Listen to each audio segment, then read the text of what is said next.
Olá pessoal, eu sou a professora Érica e hoje nós vamos fazer uma breve introdução ao estudo da linguagem. Vocês têm um material teórico para acompanhar a aula de hoje, portanto eu peço que vocês acompanhem esse vídeo com o material que vocês já receberam, ok? Então, primeira coisa que nós vamos abordar, primeiro tópico que nós vamos abordar é o que é linguagem. Então, nós vamos ver que linguagem é um sistema de comunicação composto por um conjunto de signos capazes de representar aspectos da nossa realidade. Então, quando eu falo da palavra aqui sistema, a palavra sistema remete à organização. Então, nós temos signos organizados que servem para a nossa comunicação. Esses signos, por sua vez, são símbolos, né? Eles simbolizam, eles representam alguma informação. Eles sozinhos não querem dizer nada, mas eles estão no lugar de alguma coisa, eles transmitem alguma informação. Então, cada conjunto de signo diferente compõe uma linguagem diferente. E no nosso cotidiano nós usamos diversos tipos de linguagem, né? Linguagem verbal, não verbal. Nós temos vários exemplos. Nós temos, por exemplo, a música, a pintura, a dança, nós temos a escrita, nós temos a língua, né? Então temos a linguagem matemática. Então cada um desses elementos compõe uma linguagem diferente. Essas linguagens elas podem ser utilizadas de forma isolada, sozinha, ou elas podem ser usadas combinadas umas com as outras. Então, esse vídeo, por exemplo, é uma linguagem, eu estou utilizando várias linguagens, né? Então é um texto multimodal. Então, eu estou usando a língua portuguesa, estou usando a escrita, eu estou usando os gestos, as minhas expressões, minha comunicação não verbal. Portanto, essa é uma comunicação multimodal. Né? Por quê? Porque eu estou utilizando diversas linguagens para transmitir as informações, ok? Então, quando a gente fala de linguagem, a gente está falando aqui de qualquer sistema de comunicação. Então, nós temos aí, por exemplo, a escrita. Então, a escrita representa, a priori, os sons da nossa fala. Então, nós temos aqui cada letra representando um som diferente. Logo no começo do nosso processo de alfabetização, a gente já descobre que, às vezes, a mesma letra representa mais de um som e o mesmo som pode ser representado por mais de uma letra. Então, nós não temos aí um casamento perfeito entre letra e som, né? Mas nós temos aqui representações da nossa fala. Nós temos também a linguagem matemática, que representa aqui quantidade numérica, as operações matemáticas. No caso da matemática, é uma linguagem universal, então nós temos esse casamento perfeito aqui entre significante e significado, ou seja, o signo e o que ele representa, né? Enfim, nós temos as placas de trânsito também representando aí as normas de interação no trânsito. Então, quando a gente fala de linguagem, a gente está falando de qualquer sistema de comunicação, né? Sempre representando algum aspecto da nossa realidade. Essas linguagens muitas vezes são limitadas no sentido de eu não conseguir transmitir qualquer informação usando essa linguagem, mas muitas vezes elas são ilimitadas, como a língua, por exemplo. Eu posso transmitir o que eu quiser, comunicar o que eu quiser usando a língua, ok? Então, nosso primeiro conceito de linguagem. O segundo conceito que nós vamos apresentar hoje é o conceito de língua, né? Então, a língua também é uma linguagem, portanto, a língua também é um sistema de comunicação. Agora, a língua possui características muito específicas que fazem dela um conjunto diferente de linguagem. Então, toda língua é uma linguagem, mas nem toda linguagem é uma língua, né? Então, costumo representar que no conjunto, no universo de linguagens possíveis, a gente tem um conjunto menor interno de conjunto de línguas, né? Então toda língua é uma linguagem, mas nem toda linguagem é uma língua. Então vamos começar definindo então o que seria língua. Se vocês jogarem aí no Google, vocês vão encontrar diversas definições diferentes, inclusive os próprios linguistas definem língua levando em consideração os mais diversos aspectos, né? Já que é uma definição bastante ampla. Então eu vou procurar dar uma definição bem global, envolvendo os aspectos mais relevantes, na minha opinião. Né? Então, primeiro, a língua é um sistema cognitivo de interação. Então, minha primeira parte da definição é essa. A língua é um sistema cognitivo de interação. Então, vamos começar falando sobre o processo de cognição. Quando eu falo que cognição, a cognição já remete aqui a raciocínio lógico, né? A forma como nós pensamos, nós raciocinamos as coisas que estão ao nosso redor. Então, quando eu falo de cognição, eu estou falando aí de raciocínio, né? Então, nós temos elementos, nós seres humanos temos cognição, né? Diferente, uma cognição bem diferente dos demais animais. Enfim, quando eu falo de cognição aqui, o nosso raciocínio lógico e a nossa capacidade de comunicação por meio de uma língua são elementos diferentes, mas são elementos codependentes. Então, um depende do outro. E eu digo mais, um é moldado pelo outro. Inclusive, eu tenho uma recomendação de filme aí bacana para vocês, A Chegada, que ele fala justamente sobre essa ideia de como a língua molda a forma como nós enxergamos, nós vemos o mundo, né? Então, esse filme, inclusive, é baseado na teoria de Sapir-Whorf, né? Que é bastante importante, né? E na área da linguística, né? Então, mas Sapir-Whorf não são os únicos que falam sobre isso, né? Então, nós temos diversos outros linguistas, diversos outros filólogos e antropólogos que falam também sobre isso, né? Tem um especial, que é o Frege, que fala justamente que nós não vemos as coisas como elas são, mas nós vemos as coisas como a língua nos permite ver, né? Aí você pode pensar assim, poxa, ele foi um pouquinho longe demais, talvez tenha filosofado demais, mas eu queria deixar um exemplo aqui que prova, né, essa diferença aí de cognição e de como nós enxergamos o mundo. Então, o exemplo que eu vou dar aqui é bastante simples. Vamos pegar o mesmo elemento e comparar aqui em duas línguas e observar como são processadas essas informações de formas diferentes. Então, vamos lá.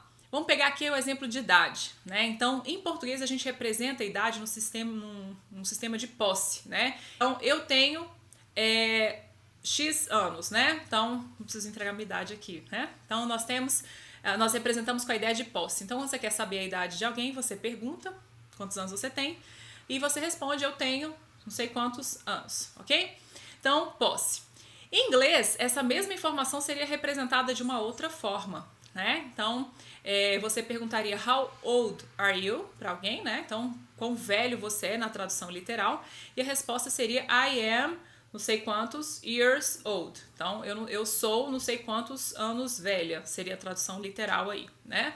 Então, observem que em português a gente usa o verbo ter, né? Uma ideia de posse, né? Então, é como se nós fôssemos recipientes e nós recebêssemos passivamente esses anos ao longo da nossa vida, né? Em inglês, a relação é outra, seria o verbo to be, né? Que é o verbo ser, o verbo estar. Então, eu sou não sei quantos, ou eu estou não sei quantos anos velha. Então, a ideia já não é de posse, aí é uma ideia de experiência mesmo, né? Uma representação de experiência. Então, é como se esses anos integrassem a nossa existência, né? Em português, essa noção de posse, ela não é literal, afinal de contas, esses anos não pertencem a você, ele é compartilhado. Mas a gente usa essa metáfora para representar a idade. Então, olha só, eu estou olhando para a mesma coisa, idade, mas elas estão sendo representadas de formas diferentes, em línguas diferentes.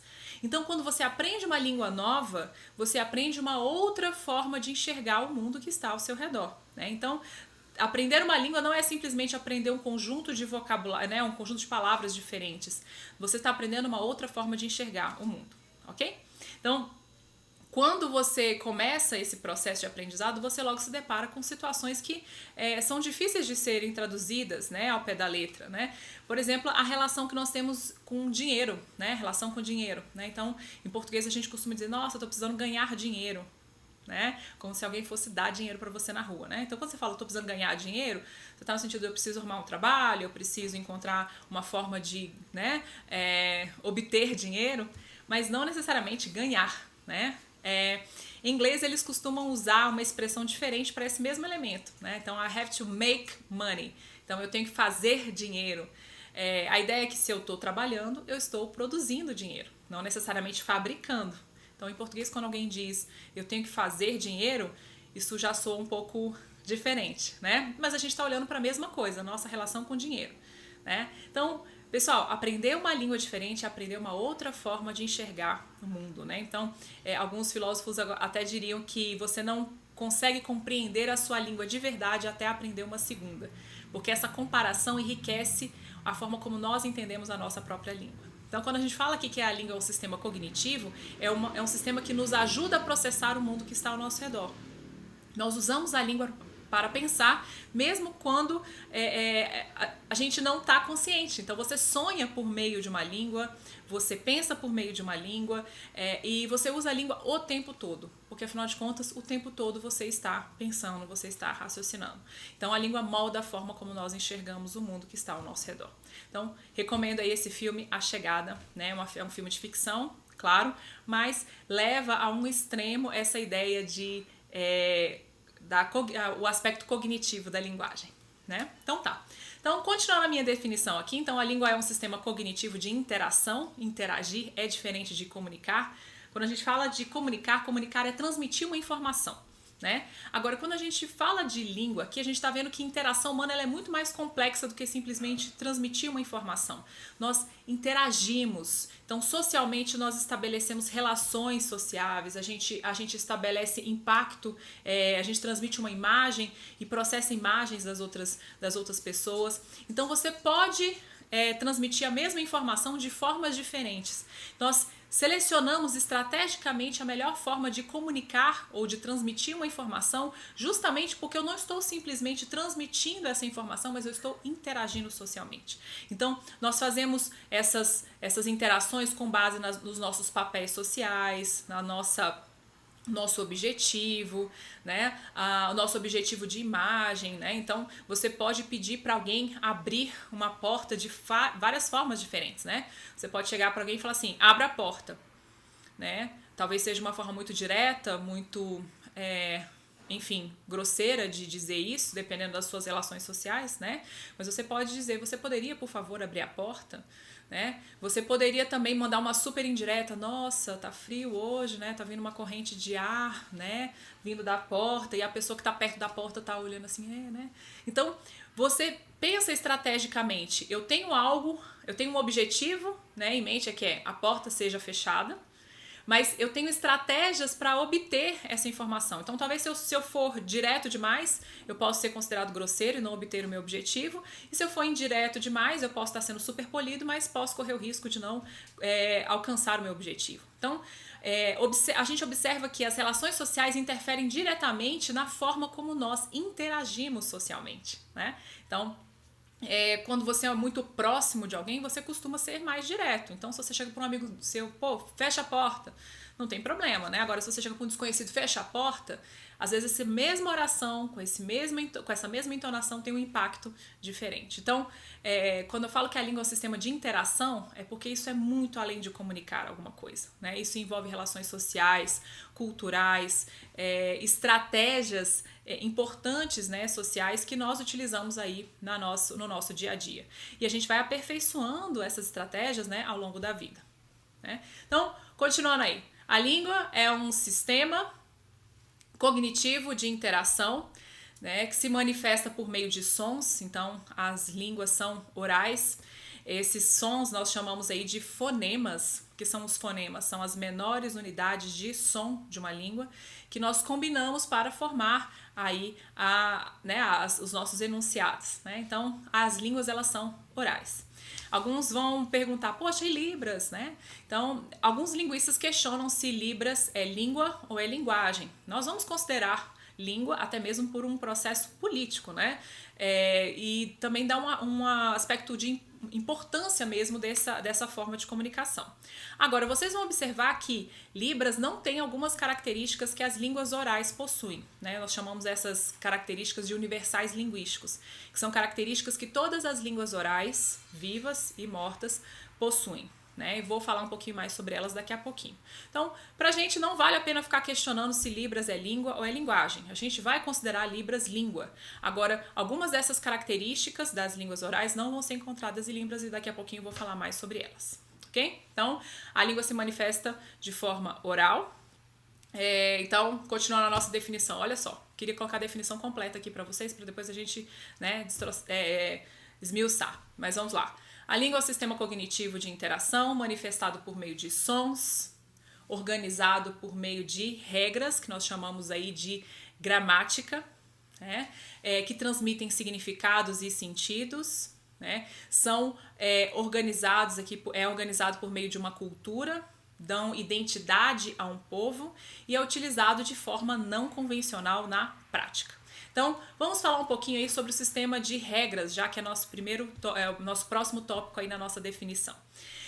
Quando a gente fala de regras aqui, pessoal, muitas vezes a gente associa essas regras à gramática, né, que nós aprendemos durante tantos anos aí na escola. Mas, na verdade, quando eu falo de gramática aqui, são regras que nos permitem, né, codificar e decodificar uma mensagem, né, em uma língua. São as regras que me permitem utilizar uma língua para interação. Então, quando a gente fala de regra aqui, pessoal, a gente está falando de regras que todo falante nativo conhece, né, a respeito dessa língua. Então, uma criança de 4 anos que já sabe falar, ela já conhece essas normas, ela já domina essas normas mesmo sem ter ciência de que elas existem, né? Então, até mesmo antes disso, quando a criança começa a compreender uma língua, né, a gente faz aquelas brincadeirinhas com criança, cadê o narizinho da criança? Cadê o olhinho da criança? Você já observa que se a criança está entendendo, ela já tem começando a ter domínio, digamos assim, dessas regras gramaticais, né? Então, existem várias regras gramaticais, mas eu queria colocar aqui a principal delas, que se chama dualidade, né? O Lyell os define como dualidade. Então, o que seria essa dualidade? A dualidade é a capacidade de organização de uma língua. Então, a língua se organiza em suas unidades. Então, a dualidade é justamente a capacidade de organização das unidades linguísticas. Então, como é que funciona isso? Nós temos as menores unidades de som de uma língua, chamada fonemas, que se organizam formando as maiores unidades de significado de uma língua, que nós chamamos de morfemas, que se organizam formando as palavras, que seriam os nossos signos linguísticos, que se organizam formando sintagmas, que são componentes das sentenças, que se organizam formando sentenças, formando enunciados e assim por diante. Então, nós temos as menores unidades formando unidades maiores, digamos assim, né? Vamos falar então sobre cada uma delas. Falei para vocês que os fonemas são as menores unidades de som de uma língua, né? Então, quando nós passamos pelo nosso processo de alfabetização, nós estudamos, por exemplo, os fonemas, né? A tia Teteca ensinou pra gente a diferença das consoantes e das vogais. Então, o que são as consoantes e as vogais? São os fonemas da língua, né? As menores unidades de som. Então, qual a diferença básica aqui entre as consoantes e as vogais? Então, as vogais, elas passam de forma livre, né, pelas cordas vocais, e as consoantes, elas passam por algum tipo de obstáculo. Além disso, as vogais, elas compõem sílaba dentro de uma língua e as consoantes, não. Então, não existe sílaba composta apenas por consoantes, né?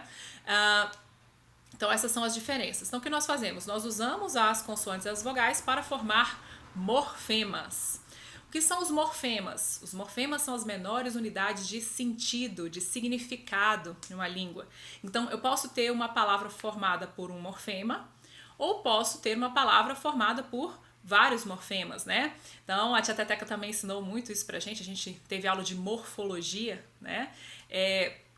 Ela passava exercícios do tipo, né? A partir da palavra feliz, né? Construa uma palavra na língua portuguesa usando os prefixos da língua. Aí você colocava lá, infeliz. Então, o que seria esse prefixo aqui? Esse prefixo é um morfema. Então, a palavra infeliz tem 2 morfemas e transmite 2 informações. In significa não, feliz, feliz, né? Aí, nesse mesmo exercício, né, utilize os sufixos da língua portuguesa para formar uma outra palavra. Então, infelizmente. Então, infelizmente. Uma palavra, 3 morfemas, uma palavra que transmite 3 informações. In, não. Feliz, felizmente é um sufixo formador de advérbio, né, que indicando modo em português. Então, uma palavra, 3 morfemas, né? Então, quando a gente fala de morfema aí, nós vemos que eu posso ter uma palavra composta por um, ou posso ter uma palavra composta por vários morfemas, né? Então, essas menores unidades de sentido me ajudam, por exemplo, a criar palavras numa língua, né? O que nós chamamos aí de neologismo, né? Então, alguns neologismos famosos aí, que seriam mensalão, mensal, uma ideia de mês a mês, aumentativo, grande, mensalão, né? Um neologismo também na música brasileira, né? Que, se não me engano, foi uma música do... Ai, gente... Eu sei, Como Querer Caetanear o que é de bom. Esqueci o nome do autor da música. Enfim, caetanear. Caetanear também é um neologismo, né? Então, eu utilizei um nome próprio, Caetano, um sufixo aí formador de verbo, né? Então, caetanear. Então, Você não precisa de uma explicação a respeito do que significa essa palavra, porque você reconhece os morfemas e você consegue deduzir o significado dela, né? Então, caetanear, agir como Caetano, cantar como Caetano, compor como Caetano. Então, quando eu falo aqui de morfemas, eu estou falando dessas menores unidades de significado. Nós possuímos também regras para organizar esses morfemas dentro de uma língua, né? Então, nós usamos esses morfemas para formar palavras, que seriam os nossos signos linguísticos, né? Então, as palavras, eu diria que são os nossos átomos, digamos assim, da língua, porque nós, há muito tempo, acreditou-se que era a nossa unidade mínima e depois nós descobrimos que ainda não conseguíamos dividir essa palavra em vários outros elementos, né? Então, os signos linguísticos são os elementos que simbolizam informações, que representam informações, né? Como eu tinha falado aqui de signo. Então, nós usamos esses signos para formar sintagmas, que são os componentes das sentenças, né? Então, durante muito tempo a tia Teteca fazia exercício de análise sintática com a gente, né? Então, a gente descobria qual que era a função sintática, né? Isso aqui é um sujeito, isso aqui é um objeto, isso aqui é um complemento nominal. Então, o que são isso? Isso são sintagmas de uma língua, são os componentes de uma sentença. Eu posso ter um sintagma composto por uma palavra só, né? Eu posso ter um sintagma, né, composto por uma sentença, né? Então, daí vem as orações subordinadas, substantivas, por exemplo, né? O que são isso? São orações inteiras que exercem uma função sintática, né? Enfim, só para dar um flash aí do passado. E nós temos aí as sentenças, enunciados, etc. Então, essa capacidade, né, chamada de dualidade, que é um universal linguístico, nós encontramos em todas as línguas orais. E nós não encontramos, por exemplo, em Libras, né? Então, Libras se organiza de uma forma diferente. Ok?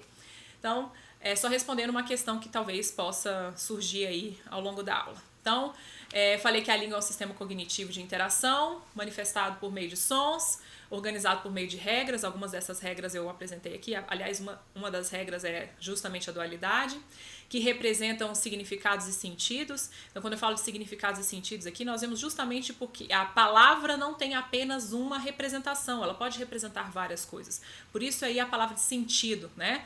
Então, a mesma palavra pode ter representações diferentes em contextos diferentes. Por isso a diferenciação aí de significado e sentido. Quando eu falo de significado, é aquela representação primária que a gente encontraria, por exemplo, no dicionário, né? E sentido seria o efeito que aquilo tem em algum determinado contexto, né? Então, a palavra legal, por exemplo, significa de acordo com a lei, é um adjetivo de acordo com a lei, né? Então, esse procedimento é legal, né? Então, esse procedimento está de acordo com a lei. Mas eu posso dizer, nossa, que caderno legal, né? Que celular legal. Então, eu estou atribuindo uma nova representação para essa palavra. Portanto, eu tenho contextualmente falando, eu tenho uma representação diferente, né? Então, daí eu tenho um sentido diferente para essa mesma palavra, ok? A língua é moldada pela nossa cultura, pelo meio em que vivemos, pela nossa sociedade, né? Pela comunidade ou pelas comunidades que nós integramos. Então vocês vão ver que a língua é uma forma de identidade, né, social importantíssima. Então a gente se identifica com essa forma de comunicação. Então talvez no nosso dia a dia a gente não sinta isso com tanta força, mas muitas vezes quando você está viajando para fora, ou quem mora fora costuma relatar muito isso, né? Mora fora do seu país natal e de repente você escuta alguém falando, né, a sua língua materna, você se identifica com aquela pessoa, você sente uma conexão com aquela pessoa de forma instantânea, mesmo que você não conheça essa pessoa, pelo fato de vocês estarem compartilhando uma língua, né? Então, quando a gente fala que a língua é uma forma de identidade, a gente vê como nós somos marcados, a gente se identifica por meio dessa forma de comunicação, né? E é claro que dentro de uma língua nós temos diversas variedades, afinal de contas a sociedade e a nossa cultura ela é diversa, né? Então a língua é moldada de forma diferente pelas culturas e pelas comunidades que a utilizam, né? Então nós temos variedades linguísticas, né? Então o que nós chamamos aí de variedades linguísticas? São variedades dentro de uma mesma língua. Então não existe uma língua portuguesa, por exemplo, existem diversas variedades dessa mesma língua, né? Quando a gente estabelece, por exemplo, a norma padrão nada mais é do que uma representação dessas variedades, né? Então, na prática, a língua possui variedades que se manifestam nos mais diversos componentes, né, linguísticos. Por exemplo, nos sons, Então, a gente tem variedades de sons que a gente costuma chamar aí de sotaque, né? Então, tem lugar do país que a gente fala tomate, tem um lugar que fala tomate, né? Tem lugar que fala porta, tem lugar que fala porta, né? Tem um lugar que fala glória a Deus, tem lugar que fala glória a Deus, né? Na época da política isso era uma piadinha interessante nas últimas eleições, mas enfim. Então, quando a gente fala de variedade nos sons, né, a gente observa que não existe uma mesma forma de pronunciar uma palavra, por exemplo. Existem várias formas. Então, as variedades linguísticas se manifestam por meio de sons. Apenas no meio de sons? Não. Se manifestam também por meio das regras gramaticais, né? Tem lugar do país que fala você vai. Tem lugar do país que é tu vais, né? Tem lugar que é tu vai. Então, eu tenho variedades também gramaticais. Tenho variedades também nas representações de significados e de sentidos, né? Exemplo clássico aí é macaxeira, aipim, mandioca. Tem guri, menino, piá, garoto, né? Então eu tenho variedades, inclusive nas expressões idiomáticas, né? Algumas expressões culturais importantes. Então, quando a gente fala aqui de variedade linguística, isso torna a língua bastante rica e ela torna a língua bastante... evidencia, aliás, uma mutabilidade da própria língua, que nós estamos mudando e utilizando de forma não convencional o tempo todo. E por último, para encerrar a minha definição aí de língua não convencional, né? O uso usar a língua de forma não convencional, eu quero dizer que nem sempre aquilo que a gente quer dizer está expresso na frase que a gente comunica. Então, às vezes, a mesma frase pode ter sentidos diferentes, né?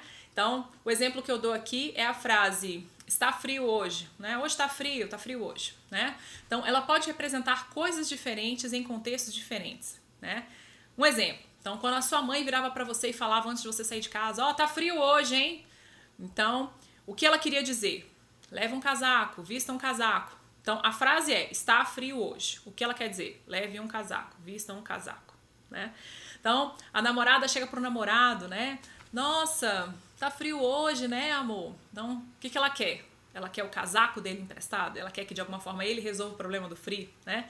Então, o que ela quer dizer não está na frase que ela construiu, né? Mas no efeito de sentido que aquilo tem naquele contexto, né? Às vezes o menino é um pouco devagar nesse sentido e não entende, né? Tá frio mesmo, você se ferrou, hein? Devia ter vindo com seu casaco, eu tô com o meu aqui, né? Então, foi péssima essa piada, mas tudo bem. Quando você entra num elevador com um desconhecido, o desconhecido vira pra você e fala, nossa, tá frio hoje, né? Ele não tá te mandando vestir um casaco, não tá pedindo o seu casaco emprestado, tá puxando o assunto assim, né? De forma aleatória. Tá. Então, a mesma frase pode ter sentidos diferentes, né? Então, você pode chegar para alguém que está sentado perto de uma janela com uma corrente de ar e falar, nossa, tá frio hoje, né? Indiretamente falando, feche a janela. Enfim, a mesma frase pode ter sentidos diferentes. Então, aquilo que a gente quer dizer não está necessariamente na frase que a gente construiu, mas no efeito de sentido que aquilo tem em algum determinado contexto.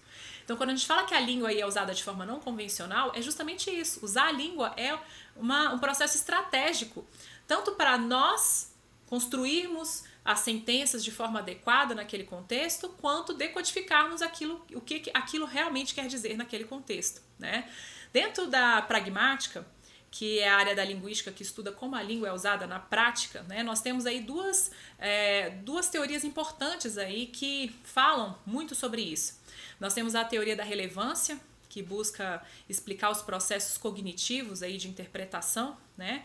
Que seria mais ou menos o seguinte: como é que eu faço para chegar ao significado de está frio hoje, vista um casaco, né? Então, nós temos um processo cognitivo para chegar a esse tipo de interpretação, né?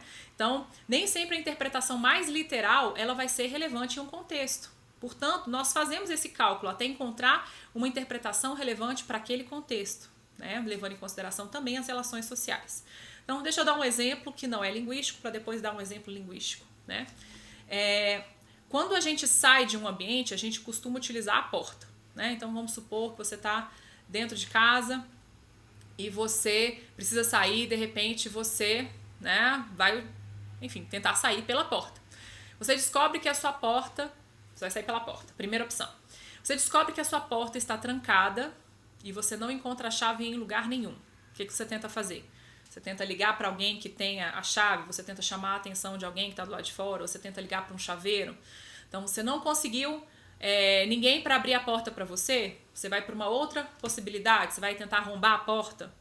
Não conseguiu arrombar a porta, né? Você vai pensar que talvez, dependendo do tamanho do desespero que você esteja de sair de casa, olhar a janela, ver se é viável ou não, se você não morar, por exemplo, no 20º andar de um apartamento, mas observe que para você chegar na opção de arrombar a porta, ou mesmo considerar pular a janela, você tem que ter eliminado opções mais óbvias, mais simples anteriores. Então é mais ou menos isso que nosso processo cognitivo de interpretação de texto. É você chegar em uma interpretação que seja relevante para aquele contexto, né? Então, uma experiência linguística que eu costumo passar para vocês é o seguinte: quando vocês forem comprar alguma coisa, lá na lanchonete, alguma coisa do tipo, né? Você chega pro dono da lanchonete, ou a pessoa que estiver te atendendo, e fala assim: me dá uma coca. Me dá uma coca. A forma mais literal de se interpretar isso é dar, presentear. Agora, duvido que você vai conseguir sair sem pagar essa coca ou sem arrumar um problema, né? Então, quando você fala me dá uma coca num estabelecimento comercial, você está querendo comprar uma coca. Então, a forma mais literal de interpretação não é relevante. Você vai para a segunda mais relevante, né? Então, a pessoa que está te atendendo vai entender aquilo como um pedido de comercialização, né? Enfim, se você quiser levar isso aí para um nível hard aí de experimento linguístico, vira para a pessoa e fala assim: me vê uma coca. Então, me vê uma coca. Então, aquilo que você quer dizer não está na frase que você utilizou, mas no efeito de sentido que aquilo tem naquele contexto. Então, você consegue comprar uma coca, pelo menos em Brasília, usando essa expressão, né? Mas aquilo que você quer dizer não está na frase que você utilizou. E também não serve para qualquer verbo, né? Então, me ouve uma coca, né? Não. Existem expressões que são combinadas socialmente que permitem isso. Então, quando eu falo que a língua é usada de forma não convencional, é justamente isso. Aquilo que a gente quer dizer não está necessariamente na construção que a gente faz, construção linguística que a gente faz, mas no efeito de sentido que aquilo tem em uma determinada cultura, em um determinado contexto, e etc. E uma outra teoria importante aí dentro da pragmática também é a teoria da polidez, que leva em consideração aí quais são as regras de organização social, que regulam determinada comunidade, né? Então, toda interação social segue regras implícitas ou explícitas de comunicação, né?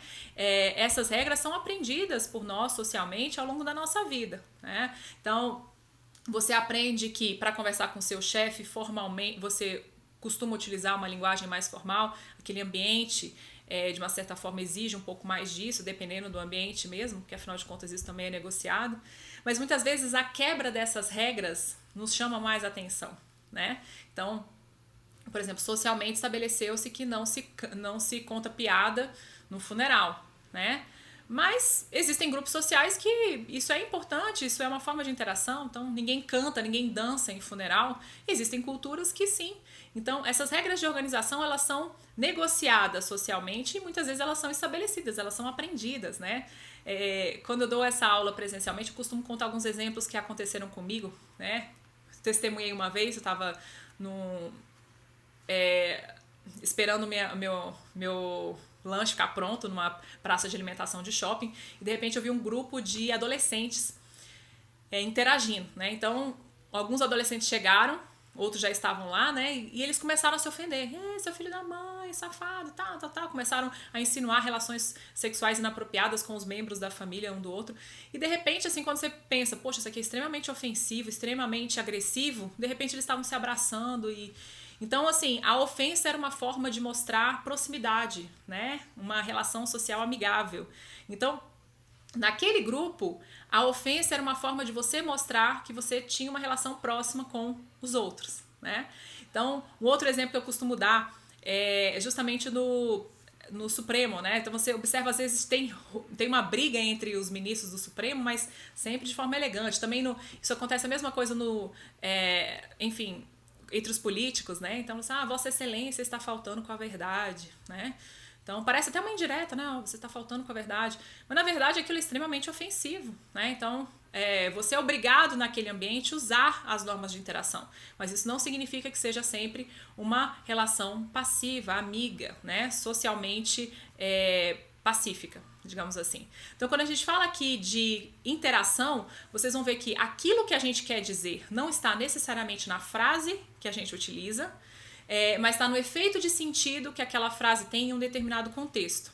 Então, quando a gente interage socialmente, a gente leva em consideração, direto ou indiretamente, quais são as relações sociais, os papéis sociais entre as pessoas, né? Aquilo que se quer dizer, o objetivo da comunicação. Então, a interação, ela é um processo altamente estratégico e a língua me permite esse uso. Então, existem formas completamente distintas da gente dizer a mesma coisa para alguém, mas nós selecionamos estrategicamente aquela forma que vai ser mais eficiente. Enfim, então quando a gente fala de língua e linguagem, são conceitos importantíssimos que vão ser utilizados aí na nossa disciplina. Então, essa é a aula 1 super resumida para vocês.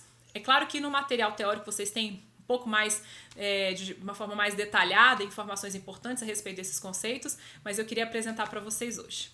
Enfim, queria agradecer imensamente a presença de vocês e nos encontramos aí na aula 2. Um grande abraço. Tchau, tchau.